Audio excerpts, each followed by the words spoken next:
अस्सलाम वालेकुम my dear friends. और आज हम लेक्चर MCM 101 का लेक्चर नंबर 9 कर रहे हैं जिसमें इफ़ेक्ट्स ऑफ कम्युनिकेशन है। तो जी नाज़रीन, हम इसकी फर्स्ट से शुरू करें। आप इफ़ेक्ट्स ऑफ कम्युनिकेशन में वो कह रहे हैं communication generally is a mass communication, ठीक है, in particular has a great deal to survey diversity of purpose human being have always wish to achieve. पहली बात तो जी ये कि कम्युनिकेशन ने लोगों को एक बहुत बड़ा प्लेटफॉर्म दिया है जिसमें वो अपनी मदद करते हैं, अपने आप की मदद करते हैं, अपने विशेष को पूरा करते हैं, अपनी चीज़ों को अचीव करने की कोशिश करते हैं।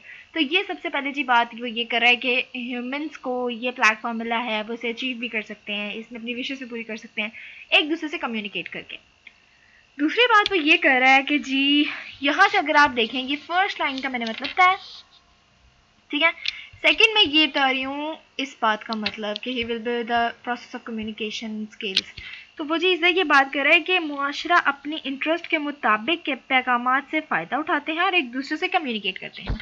अगर उनका इंटरेस्ट होगा तो वो एक दूसरे को मैसेज कन्वे करेंगे और उस पर बात करेंगे, और ये सोसाइटी के लिए और इन्वायरमेंट के लिए एक कम्युनिकेट करने के लिए, ये सब चीज़ों के लिए बहुत बेहतरीन होगा। जी आगे थी।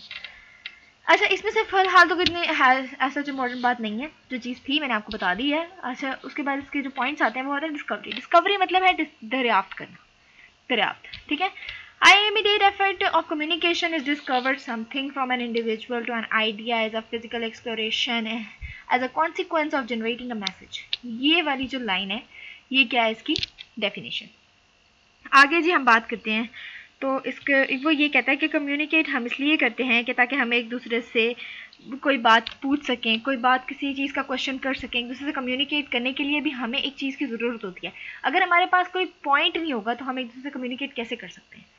हमें एक दूसरे की पहचान होनी चाहिए, हमें एक दूसरे के बारे में कुछ नाम पूछने के लिए, इन सब चीज़ों के लिए भी तो दिमाग में आता है ना कि यार हम अपने अपने माइंड में अपना मैसेज क्रिएट करते हैं और कि उसको जनरेट करके एक दूसरे से पूछते हैं कि अच्छा यार, अच्छा इसकी एग्जांपल कुछ ऐसे है कि even today when two people meet in a communication start from here, my name is Sara and what is your, और I live in Karachi and you, ठीक है। तो ये क्या है, ये सवाल है, ये इसकी एग्जांपल है कि एक सारा लड़की थी, उसने कहा कि मेरा नाम सारा है और तुम्हारा क्या नाम है, और उसने कहा मैं कराची में रहती हूँ और तुम कहाँ रहती हो। तो ये चीज़ है कम्युनिकेट की एग्जांपल है कि एक दूसरे से कम्युनिकेट करने के लिए भी हमें किसी चीज़ को डिस्कवर करने की ज़रूरत होती है। अच्छा जी, अब हम आगे कर रहे हैं रिलेशनशिप्स।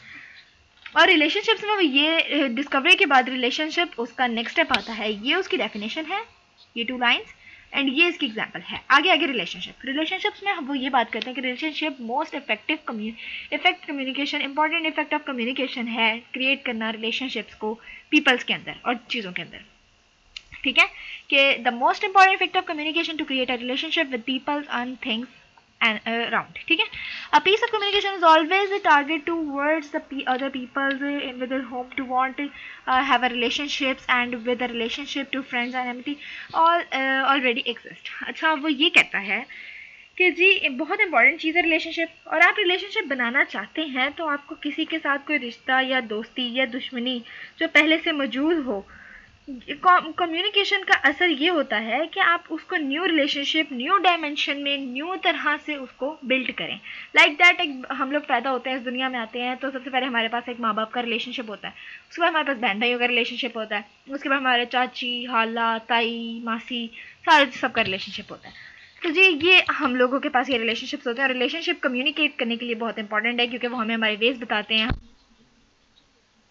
रिलेशनशिप भी एक बहुत इंपॉर्टेंट थिंग है जिसमें मेरे ख्याल से आपकी ये डेफिनेशन बनती है जो आपको करनी चाहिए, ठीक है। यहाँ से the most important effect of communication, ठीक है जी। उसके बाद जी जनाब नीचे आ जाएं, तो अगर आप इस बात में नीचे भी आ जाएंगे तो इस वाली सारी बात में ये लिखा हुआ है कि कम्युनिकेशन जो है, रिलेशनशिप जो है, वो सिर्फ बंदे की हद तक नहीं होते, वो एक बड़े पैमाने पर भी उसे किया जाता है। मतलब कम्युनिकेशन एक बहुत बड़ा है, जैसे कि आपने बचपन में पढ़ा होगा 9th-10th में कि पाक अफ़गान ताल्लुकात, पाक इंडिया ताल्लुकात।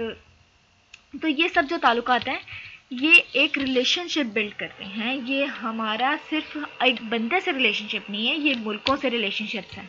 तो ये एक बहुत बड़ा वसी पैमाना है और इससे सिर्फ इतने से हद तक की बात नहीं हो सकती है।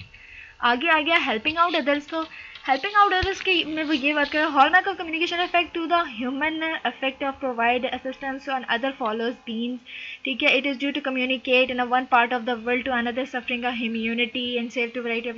अच्छा जी, इसमें वो ये बात कर रहे हैं कि अगर आप लोग कम्युनिकेशन दुनिया का एक बहुत बड़ा रास्ता है, ठीक है, जिससे एक जगह से दूसरी जगह की इंफॉर्मेशन दी जाती है कि इंसान कोई तकलीफ में ना हो, किसी एमरजेंसी में ना हो, कुछ भी हो सकता है। वो कहता है एट द लोअर स्केल, हमारे नीचे वाली, हमारे थोड़ी सी निचली सतह पे भी अभी सब communication work is the regularly in a save lives of many, ठीक है। तो वो कहता है कि ये एक मौजे के तौर पे भी, ये भी कम्युनिकेट भी हमारा नीचे वाले लेवल पे भी बहुत मौजे के तौर पर काम कर रहा है लोगों की ज़िंदगियों को बचाने के लिए, ठीक है। Things of situation. अच्छा, अब उन्होंने यहाँ पे ये इसकी एग्जाम्पल है, ये इसकी डेफिनेशन है यहाँ तक, ठीक है, ये डेफिनेशन है जनाब जी। और उसके बाद यहाँ से इसका जी शुरू हो रहा है एक एग्जाम्पल। अब वो एग्जाम्पल जी क्या है, think of a situation, housing, यहाँ से लेके यहाँ तक है। वो एग्जाम्पल जी ये है कि अगर एक फैमिली एक घर में है और उसके बाद उधर आग लग जाती है, तो फिलहाल अब वो हेल्पिंग आउट अदर्स को कैसे, उसको कैसे एक्सप्लेन किया गया है कि जी जनाब, अगर ये आग लग जाती है और फैमिली अंदर है तो वो रेस्क्यू ऑपरेशन टीम को फ़ोन करते हैं 1122 जैसे कि, तो रेस्क्यू को फ़ोन करते हैं, फिर वो जो पेशेंट होते हैं उनको उधर पहुंचाते हैं हॉस्पिटल। तो ये क्या हो रहा है, ये हमारा कम्युनिकेट करें दूसरे से, और वो भी किस पे, टेलीफोनिक राब्ते पे। तो जनाब जी ये जैसे उन्होंने एग्जांपल्स दी हुई हैं यहाँ पे आ जाती हैं कि एग्जांपल्स में ये आता है कि समुद्री तूफ़ान है, ठीक है, ज़रूरत से ज़्यादा बारिश है, ठीक है, ये एक्सक्लूसिव रेन है, ठीक है, अर्थक्वेक्स आ रहे हैं, ठीक है, ज़लज़ले, सैलाब। तो इन सब में भी हमें कि दुनिया भर में ये रोज़ाना पाई जाने वाली चीज़ें हैं, ठीक है, कुछ कुछ मतलब इस तरह की चीज़ें जो हमें टेलीफोनिक राब्ते पे एक दूसरे से पता पड़ती हैं। आसपास के लोग इसमें हमारी मदद करते हैं। आग लग जाती है, लोगों को कुछ ना कुछ पता लग जाता है, और लोगों को ये पता लग जाता है कि आग लगी है, उसके लोगों ऊपर से हेल्प करते हैं, छतों से भी आ जाते हैं, ओए क्या हो गया ये वो। तो ये सब चीज़ें चलती हैं, ये हमारा दूसरे लोग जो हमारी मदद करते हैं ये वो आ जाता है। अच्छा जी, स्टिमुलेशन और परसेशन ये है कि स्टिमुलेशन का मतलब होता है हौसला अफजाई करना, और परसेशन का मतलब होता है इनका कि आप कायल कैसे करते हैं, ठीक है। तो कम्युनिकेशन अफेक्ट जो है वो अफेक्ट जो ह्यूमन बीइंग लोगों के अंदर ये कम्युनिकेट के अफेक्ट को कायल करते हैं, और उसमें हौसला अफजाई उनकी पैदा करते हैं कि वो एक दूसरे से कम्युनिकेट कर सकें और उसको एक दूसरे से कायल करने में मजबूर करते हैं। लाइक दैट, उसकी एक एग्जांपल उन्होंने ये दी है, ये इसकी डेफिनेशन है यहाँ तक, कम्युनिकेशन तक, और ये उसकी एक एग्जांपल है।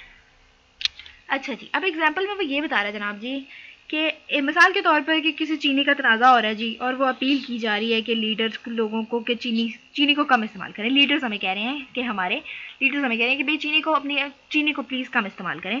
तो लीडर्स और अगर इंतज़ामिया दोनों इस पर काम मिलकर करते हैं और इस पर बातचीत करते हैं, और उसके बाद जो फैसला होगा उसमें हमें मदद मिलेगी, आवाम को मदद मिलेगी। तो इसमें क्या है कि कौन अपील कर रहा है, आवाम अपील कर रही है, और अगर आवाम अपील कर रही है तो उसके बाद जो फैसला आएगा वो क्या होगा, वो स्टिमुलेशन होगा, उसको कायल कर लिया जाएगा। आवाम ने कायल किया इंतज़ामिया को भी और लीडर को भी कि वो एक दूसरे से कम्युनिकेट करे, एडमिनिस्ट्रेटिव भी एक दूसरे से कम्युनिकेट करी है और लीडर्स भी कम्युनिकेट कर रहे हैं एक दूसरे से, ताकि आवाम के लिए कोई अच्छा हल निकाल सके। इस पे यह है आवाम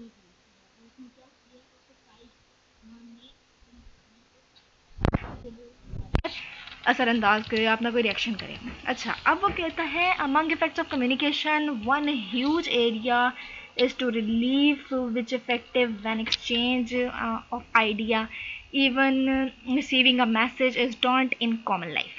अच्छा जी, अब वो ये बात कर रहे हैं इधर के जो हमारा आपस में रिलैक्सेशन वो इस तरह की कह रहे हैं कुछ कि जनाब जब जी हम कुछ ज़्यादा वर्ड हो जाते हैं तो हम एक दूसरे से बात करते हैं कि भाई हमारा ये मसला है और हम लोग काफ़ी टेंस होते हैं, हम रिलैक्सेशन करने के लिए क्या क्या करते हैं। रिलैक्सेशन उसने जो इस डेफिनेशन का मतलब है वो एक्चुअली में ये है कि कम्युनिकेशन के निज़ाम में सबसे बड़ी सहूलतकारी ये है कि जब हमें तबादले की ज़रूरत पेश आती है तो बहुत इफ़ेक्ट्स होते हैं, जिसके बहुत इफ़ेक्ट्स होते हैं। मतलब जब हम एक दूसरे से बात करते हैं तो उसके फिर हमें उसके इफ़ेक्ट्स को, अपनी टेंशन को रिलीज़ करने के लिए, अपने आप को रिलैक्सेशन के लिए काफ़ी ज़्यादा चीज़ों की, काफ़ी ज़्यादा रिसीविंग की, मैसेजेस की, एक दूसरे की अपनी लाइफ में बहुत ज़्यादा चीज़ों की ज़रूरत होती है। ये आपको उसके बाद समझ आएगा जब मैं आपको एग्जाम्पल समझाऊंगी। लाइक दैट, ये एग्जाम्पल्स हैं। ये उसने एक एग्जाम्पल दी है जिसमें से मुझे तो ये 2 एग्जाम्पल्स बहुत पसंद आई हैं, आगे आप लोग देख लें। वो कहते हैं कि जब हम लोग वो टेंशन में होते हैं तो हम लोग कोई जॉक सुनते हैं, ठीक है। जब हम लोग वरे होते हैं तो हम लोग जॉक सुनते हैं। जब हम लोग टीवी देखते हैं उसमें हम कोई मज़ाहिया प्रोग्राम लगाते हैं, जैसा कि आजकल लगता है एक प्रोग्राम जियो पे हस्बे हाल शायद, तो इस तरह के प्रोग्राम्स हम देखते हैं। फिर वो उसके बाद वो कहता है watch to the tense match. अच्छा ये जो है एग्जांपल ये भी बड़े मज़े की है कि अगर हम लोग पाकिस्तान और इंडिया का मैच देख रहे हैं फॉर एग्जांपल, और उसमें से हम पाकिस्तान के साथ हैं और पाकिस्तान जीत जाता है, तो हमारा एक सेटिस्फैक्ट्री कॉर्नर जो कि साइकोलॉजिकली है वो बहुत ईजी और बहुत रिलैक्सेशन फील करता है। उसे ऐसे लगता है जैसे पता नहीं उसके सर से पता नहीं क्या बाहर उतर गया ये वो, तो ऐसा कुछ भी नहीं होता। ये बेस की एग्जाम्पल्स हैं। अच्छा जी, आगे social growth. Growth of a social values is physical structure to increasing in all over intellectual value of a society and result is net efforts and receive from the everyday of communication। जी इसमें ये कह रहे हैं कि social values जो होती हैं वो हमारे जिस्मानी साख और माशरे की सोच और इफेक्टिव कम्युनिकेशन का नतीजा होती है। जिस्मानी साख, ठीक है, और माशरे की सोच ये इफेक्टिव कम्युनिकेशन बनाने का नतीजा होती हैं। मतलब कि ये हमारे अंदर इफेक्टिव कम्युनिकेशन, दूसरों से हम इंटेलेक्चुअली मिलते हैं, हम दूसरों से बातचीत करते हैं, हम दूसरों का ख्याल जानते हैं कैसे हैं ये वो, तो ये हमारे सोशल ग्रोथ बहुत ज़रूरी है, हमारे बच्चों के लिए बहुत ज़रूरी है।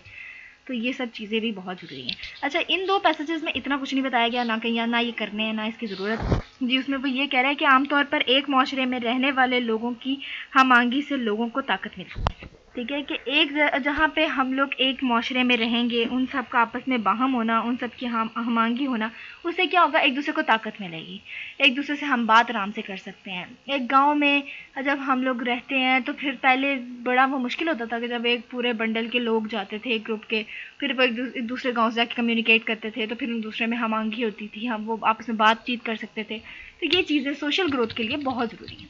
अच्छा, communication effects in time and space, इसकी बात करें। अच्छा यार, ये ज़रा थोड़ा सा डिफरेंट मसला है, लेकिन इसको MCQs के मुताबिक लिए याद करने की काफ़ी ज़रूरत है। इतना तो कोई इसमें कुछ ऐसा भी नहीं है, लेकिन ये पढ़ना भी ज़रूरी है यार। इसमें वो ये बात करता है कम्युनिकेशन जो है, effects of communication is not limit to present day and activities but the matter of fact they go beyond by the limit and the time and peace. अच्छा, वो इसमें ये इन दोनों लाइनों में वो कुछ इसको इस तरह एक्सप्लेन कर रहा है कि मौसलात के असरात वक्त और जगह की हद से बाहर होते हैं, ठीक है। इसकी कोई लिमिट नहीं होती, इसका कोई टाइम नहीं होता, इसकी कोई स्पेस नहीं होती है। ये चीज़ बिल्कुल जो हमारा मतलब कम्युनिकेशन है, कम्युनिकेशन के असरात जो हैं वो वक्त और जगह की हद से बाहर होते हैं, उसकी कोई लिमिट नहीं होती है, ठीक है। और कि ये मुमकिन है कि कभी कभी किसी मतलब वक्त तारीख में ये तैयार किया गया ख्याल हो कि ये हतमी नहीं हो सकता। ऐसा वो कहता है कि इसमें शायद हो सकता है कि कभी लाइफ में किसी ने ऐसा कहा हो कि यार ऐसा होगा, मेरा दिल करता है कि ऐसा हो और ऐसा हो सकता है, लेकिन वो इट्स नॉट अ रियलिटी, वो ऐसे रियलिटी बेस्ड नहीं होता, वो सिर्फ एक बात होती है और बाद में कह भी होती है। जैसे कि उसने इसके मतलब आप जब एग्जाम्पल समझेंगे तो आपको ये बात अच्छी तरह समझ आएगी कि जनाब वो कहता है most scientific invention like radio invent हो गया, ठीक है। उसके बाद ही उसने आगे यहाँ पे जी जिक्र किया हुआ है 150 का, तो मतलब कि वो कह रहा है कि कुछ साल पहले 150 साल पहले उन्होंने एक साइंसदानों ने ये कहा था कि जी इलेक्ट्रोमैग्नेटिक वेव्स हैं और इलेक्ट्रोमैग्नेटिक वेव्स हैं और वो दरियाफ्त अभी तक नहीं हुई। ये पता है कि इलेक्ट्रोमैग्नेटिक वेव्स हैं लेकिन दरियाफ्त अभी तक भी नहीं है, ठीक है। तो ये नहीं हम कह सकते हैं कि यार जी कम्युनिकेशन का कोई राब्ता ख़त्म हो गया, कम्युनिकेशन की टाइम लिमिट ख़त्म हो गया, कम्युनिकेशन की स्पेस ख़त्म हो गया, ऐसा नहीं है।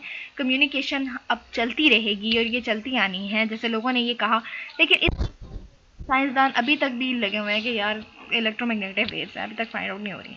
तो एक साइंसदान ने कहा था और वो अभी तक भी बिल्कुल भी निकली नहीं है, लेकिन ये हमें पता है कि ये है।